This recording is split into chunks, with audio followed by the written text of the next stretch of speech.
ঘটনাটি প্রায় 10 বছর আগের। বোম্বে সার্জিক্যালে কার্যরত একজন বয়স্ক ভদ্রলোক ডিউটি শেষে বাড়ি এসে হঠাৎ অসুস্থ হয়ে পড়েন। সমস্ত পরীক্ষা নিরীক্ষা করার পর তার ফুসফুসে ক্যান্সার ধরা পড়ে।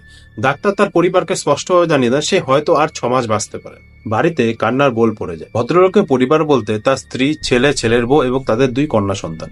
যত সময় যেতে থাকে তার শারীরিক অবস্থা খারাপ হতে থাকে। ধীরে ধীরে কথা বলা, চলাফেরা বন্ধ হয়ে যায়। তখন তার পরিবার এক পীর বাবাকে নিয়ে এলে পীর বাবা তার গলায় একটি তাবিজ পরিয়ে দেন।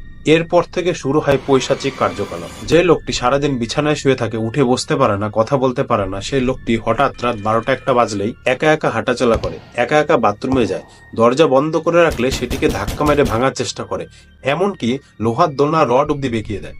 একদিন তিনি নিজেই বলেন যে রাত করে কিছু কালো ছায়ার মতন ব্যক্তি তার কাছে আসে এবং তাকে নিয়ে যাওয়ার চেষ্টা করে, কিন্তু সে যেতে পারে না। দিন যায়, তার অবস্থা আরো খারাপ হতে থাকে। শাস্ত্র মতে ঠাকুরকে ডেকে চন্দ্রায়ণ করানো হয় এবং চন্দ্রায়ণের ঠিক 24 ঘন্টা পরেই তার মৃত্যু হয়। এই পুরো গল্পটি আপনি প্রেত কথা